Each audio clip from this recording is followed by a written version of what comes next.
El nuevo orden económico. Todo el mundo quiere saber la fecha exacta en la que se va a implementar este nuevo sistema, donde, como consecuencia de esta implementación, va a haber dos clases sociales muy marcadas. Una clase social que va a tener absolutamente todo y una clase social que no va a tener absolutamente nada.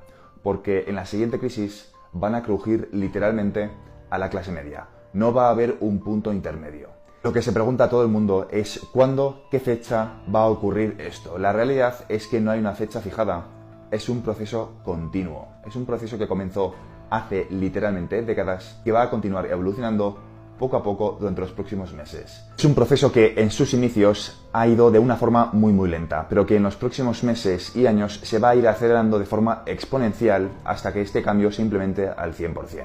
Y es que la transformación comenzó hace tanto tiempo que ni siquiera estábamos vivos. Comenzó con las migraciones de las personas del campo hacia la ciudad.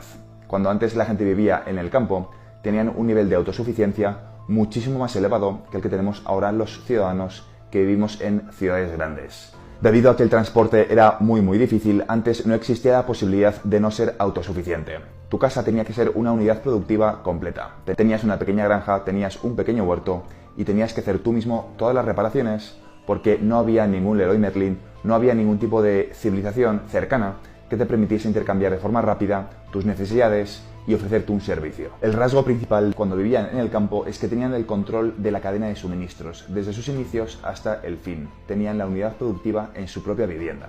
Y en cuanto comenzó la revolución industrial, los ciudadanos empezaron a migrar de forma progresiva hacia las ciudades, y no hacia casas con jardín y con espacio, donde pudiesen de nuevo tener sus granjas y una pequeña unidad productiva con huertos, etc., sino que pasaron a viviendas muchísimo más pequeñas donde no tienen espacio ninguno para producir ningún tipo de bien, por supuesto ni comida ni animales. Por lo tanto, pasaron a depender muchísimo más de los agentes externos, del capital privado al que tenían que pagar para poder subsistir, cuando antes eran autosuficientes. Las ciudades han acabado succionando todo el capital humano a núcleos muy reducidos, donde las personas pasan a ser muy dependientes de todo el ecosistema que se genera en la ciudad.